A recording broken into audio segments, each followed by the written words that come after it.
Hello everyone, this is Saloni Sharma. Welcome to my channel learn with Saloni.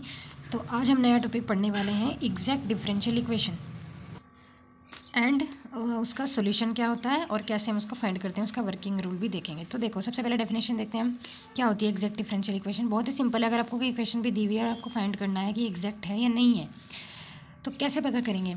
The ordinary differential यहाँ पर equation लिख लेना। Differential equation in the form क्या होती है ऑर्डिनरी की, ये फॉर्म होती है ना M D X plus N D Y is equal to 0। ऐसी कोई इक्वेशन है तो उसको हम एग्जैक्ट कब बोलेंगे, जब del M over del x is equal to del N over del y आ जाए। अब ये डेल क्या है, ये पार्शियली डिफरेंशियल है, ठीक है। पार्शियली में क्या होता है, जब हम डेल एम का डिफरेंशियल करेंगे विद रिस्पेक्ट टू एक्स, वो भी पार्शियली, तो हम यहाँ पर क्या करते हैं, एक्स के अलावा जो वेरिएबल्स होते हैं यानी वाई को हम क्या लेंगे, कांस्टेंट, और ऐसे ही एन को हम करेंगे वाई के रेस्पेक्ट में, यहाँ पर हम एक्स को कांस्टेंट लेंगे, ठीक है। अभी जब एग्जांपल करेंगे तो आपको सही से समझ में आ जाएगा। तो जब ये दोनों वैल्यू इक्वल आएंगी, सपोज मैंने ये फाइंड किया, कुछ भी आ गया, कुछ भी समथिंग एम आया और ये भी एम ही आना चाहिए, दोनों इक्वल आ गए तो मीन्स वो एग्जैक्ट है, और अगर नहीं आए तो नहीं है। तो इसका सोल्यूशन क्या होता है, solution of exact differential equation क्या होगा। जैसे पीछे भी हम लीनियर पढ़ रहे थे तो वहाँ पे अलग फॉर्मूला था आई एफ मल्टीप्लाई करके, तो एग्जैक्ट का क्या होगा, ये क्या है, integration M D X, M का इंटीग्रेशन करना है एक्स के रेस्पेक्ट में और यहाँ पर वाई को हमें कांस्टेंट मानना है, ठीक है। प्लस इंटीग्रेट करना है एन की टर्म्स को वाई के रेस्पेक्ट में, लेकिन क्या करना है, इस एन में से ना एक्स की टर्म को रिमूव कर देना है। सपोज मेरे पास एन की कोई वैल्यू थी 3m² plus x plus Y, तो यहाँ पर इस एक्स को ना एज्यूम नहीं करना है, ओनली 3n² प्लस वाई, इसका इंटीग्रेशन करना है वाई के रेस्पेक्ट में, ठीक है, इज इक्वल टू सी। ये हमारा सोल्यूशन होगा। अब इसका थोड़ा सा यही जो मैंने बताया, बस इसको थोड़ा देख लो। जब क्वेश्चन हम करेंगे तो क्या पैटर्न है, कैसे सोल्व करना है, क्या वर्किंग रूल है। सबसे पहले हम इक्वेशन इस फॉर्म में लाएंगे, अगर इस फॉर्म में नहीं भी है तो भी हमें इस फॉर्म में लानी पड़ेगी। सपोज मेरे पास ऐसा कुछ लिखा हुआ था dy/dx plus 3x plus 2 upon x plus Y something, तो हमें इसको इस फॉर्म में लाना है। इसको इधर ले आएंगे, y का कोफिशिएंट आ जाएगा ये और x का आ जाएगा ये, तो x के कोफिशिएंट को बोलेंगे ये m है और ये है n, ठीक है। तो इस फॉर्म में लाना है। उसके बाद m और n की वैल्यू, m ये हो जाएगा n ये हो जाएगा, वो लिख देंगे, सॉरी m ये।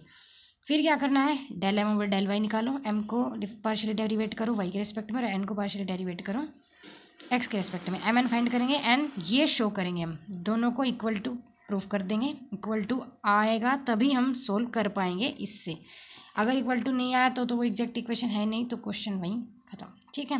किसी और मेथड से वो इक्वेशन सोल्व होगी।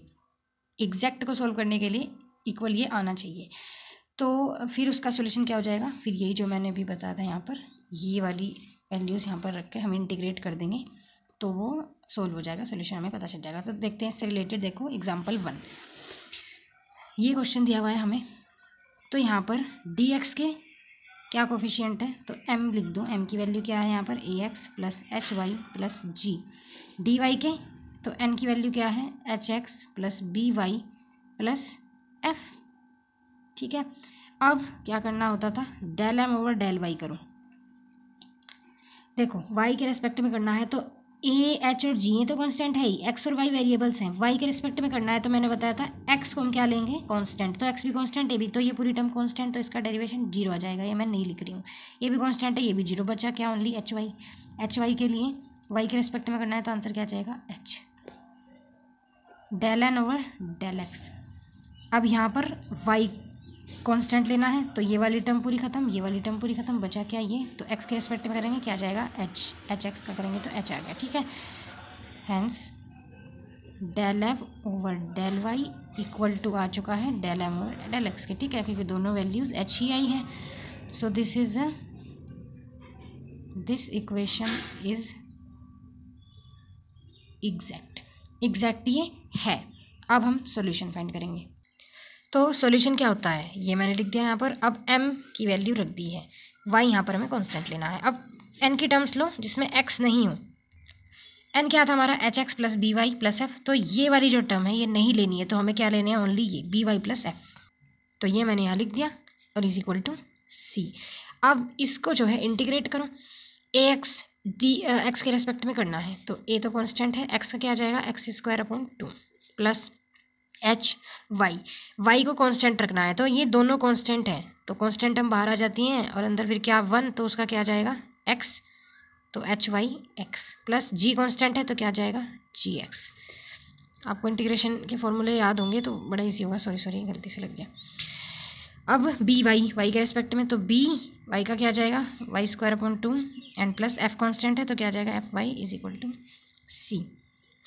सबके डिनोमिनेटर सेम करेंगे हम अगर, तो नीचे 2 आएगा, ax² प्लस ये क्या आ जाएगा 2hxy लिख दिया मैंने इसको, ठीक है, प्लस ये भी क्या आ जाएगा 2gx, ये सेम रहेगा by² और ये क्या आ जाएगा 2fy इज इक्वल टू सी। ये 2 इधर ले जाओ तो ये पूरी टर्म इज इक्वल टू क्या आ जाएगी 2c, तो is equal to 2c and यही हमारा सोल्यूशन है। सेकंड एग्जांपल देखो, ये हमारे पास क्वेश्चन है, तो dx का जो कोफिशिएंट है वो क्या होगा m1 प्लस ई की पावर x/y एंड n क्या होगा जो dy का कोफिशिएंट है e की पावर x/y 1 माइनस x/y। ठीक है, अब हमें क्या करना है, partially derivate del m upon del y निकाल लो and del n upon del x। So del m upon del y के रेस्पेक्ट में करना है यहाँ पर। तो देखो 1 तो कॉन्स्टेंट है, इसका कुछ नहीं होगा, e की पावर x/y का क्या हो जाएगा e की पावर x/y और x/y जो यहाँ पर ये जो e की जो भी पावर होती है जब हम डिफरेंशिएशन जब करते हैं, इसका करेंगे हम, मुझे x/y का डिफरेंशिएशन करना है, y के रेस्पेक्ट में कर रहे हैं तो पार्शियली है तो x को तो कांस्टेंट लेंगे, तो x तो एज इट इज़ आ गया, y यानी 1/y का क्या होता है माइनस के 1/y²। ठीक है, तो ये आ गया। अब ऐसे ही निकालो del n upon del x के रेस्पेक्ट में करना है और ये दो फंक्शन है, first function second function. First function को मैंने रख दिया एज इट इज़ e की पावर x/y। सेकंड फंक्शन का करेंगे जब डेरिवेट, 1 तो कांस्टेंट है इसका कुछ नहीं होगा, माइनस इसको देखो x के रेस्पेक्ट में करना है तो y तो कांस्टेंट है ही, y तो कांस्टेंट है तो 1/y तो एज इट इज़, और x का करेंगे तो ये 1 ही आ जाएगा, तो ये खत्म। अब plus second function as it is 1 minus x/y as it is, इसका करेंगे तो क्या जाएगा e की पावर x/y एंड जब अगेन x/y का करेंगे तो यही सेम, तो माइनस के सेम नहीं आएगा, यहाँ पर हमें x के रेस्पेक्ट में करना है तो y को कांस्टेंट लेना है, तो y कांस्टेंट यानी कि 1/y एज इट इज़ और x का करेंगे तो 1 आ जाएगा, तो ये +1। ठीक है, 1/y, ये ध्यान रखना है, x के में कर रहे हैं और y के में कर रहे हैं तो x को कांस्टेंट लेना है, x के रेस्पेक्ट में कर रहे हैं तो y को कांस्टेंट लेना है। इसको सोल्व कर लो, ये क्या आ जाएगा माइनस e की पावर x/y। अब यहाँ पर देखो +1 की मल्टीप्लाई जब इसमें करेंगे तो आएगा e की पावर x/y एंड जब इसमें करेंगे तो माइनस x/y की मल्टीप्लाई y² एंड e की पावर x/y। तो ये तो कैंसिल हो गया, आंसर क्या आ गया माइनस के x/y² e की पावर x/y। तो डेल n ये वैल्यू आई है और ये आई है, दोनों को देखो सेम आ रही है, तो hence del m upon del y is equal to del n upon del x।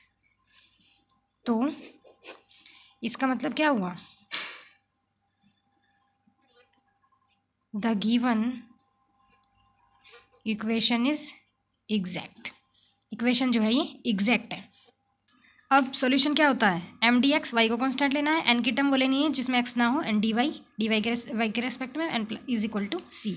तो एम की वैल्यू मैंने रख ली। अब यहाँ पर देखो एन की टर्म्स लेनी है जिसमें एक्स ना हो, तो यहाँ देखो जरा अपने क्वेश्चन में ई की मल्टीप्लाई मैं इसमें करूँगी तो ई की पावर x/y आ जाएगा, ऐसे यहाँ पर करूँगी तो एक्स इसमें भी है, इस दोनों टर्म में एक्स आ रहा है, तो ऐसा कुछ बचा ही नहीं जिसमें एक्स ना हो, तो ऐसी कोई टर्म नहीं है, तो हम यहाँ लिख देंगे 0 and d Y is equal to c. अब मुझे इसका इंटीग्रेशन करना है, 1 का करेंगे तो क्या जाएगा x, ई की पावर x/y का सेम ई की पावर x/y, और ये जो x/y होता है जब इंटीग्रेट हम करते हैं x की रेस्पेक्ट में कर रहे हैं, y को कांस्टेंट मानना है, तो y तो यहाँ पर कांस्टेंट टर्म है। ठीक है, x का करेंगे वो तो y जब अपॉन में होता है, इंटीग्रेशन में हमने पढ़ा है ना, जैसे कि e की पावर अगर 3x होता तो 3 अपॉन में आ जाता है इंटीग्रेशन के बाहर, है ना, और अगर e की पावर 1/3x होता तो ये 3 मल्टीप्लाई में आ जाता है, तो ये जो y है ये अपॉन में है ना, तो ये बाहर आ जाएगा ऐसे मल्टीप्लाई में। ठीक है, इंटीग्रेट जब हम करते हैं, और x तो x था ही, यानी कि ये जो मैंने 1/3x बताया ये ऐसे मान लो यहाँ पर 1/yx है, तो y यहाँ पर आ गया, एंड प्लस यहाँ पर तो कुछ होगा ही नहीं इंटीग्रेशन, तो ये 0 ही रहेगा, तो x + y e की power x/y is equal to c. यही हमारा सोल्यूशन है। इससे आगे के एग्जाम्पल हम नेक्स्ट वीडियो में करेंगे। Thank you so much for watching. Like, comment, share and subscribe my channel.